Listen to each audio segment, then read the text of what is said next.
संसारमा के आउँछ नि है।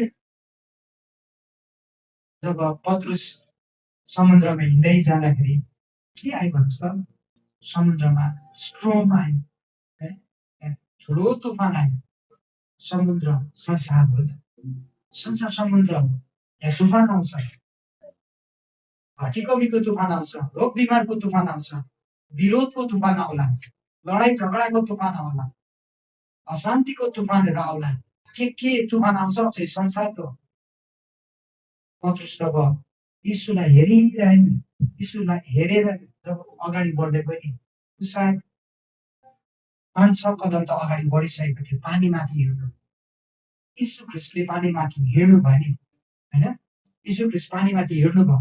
अनि यीशुले पत्रुसलाई पनि भन्यो, चेलाहरूलाई भन्यो, आऊ तिमीहरू पनि हिँडेर आऊ पानीमाथि। तबसम्म ऊ पानीमा हिँड्न सक्यो, पानीमाथि ऊ हिँड्दै थियो। त्यो एकदमै अचम्मको कुरा घटना घट्दै थियो उसको जीवनमा। तबसम्म उसले यीशुलाई हेऱ्यो। जब उसको नजर चाहिँ संसारतिर गयो नि, पानी तुफानतिर गयो, त्यहाँ डुब्न थाल्यो। अझ हामी पनि प्रिय, आज हाम्रो विश्वासमा यीशुलाई हेरिरहनु पर्ने रहेछ। आमेन, यीशुलाई हेरिरहनु पर्ने रहेछ। जब हामी यीशुलाई हेरिबस्छौँ, हाम्रो समुद्रमा के आउँछ हाम्रो जीवनमा पनि के घट्छ के घट्छ। अब त्यो भनेर भन्ने साध्यै छैन। कस्तो घटनाहरूबाट हामी जान्छौँ, तपाईँहरू जान्नुहुन्छ होइन।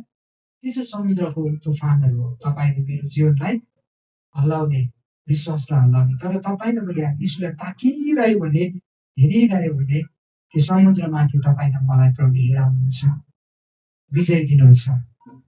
समुद्र चाहिँ संसार हो, संसारमा चाहिँ तुफान मात्रै छ, राम्रो कुरा छैन।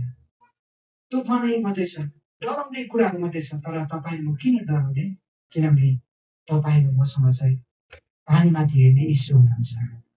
आमेन।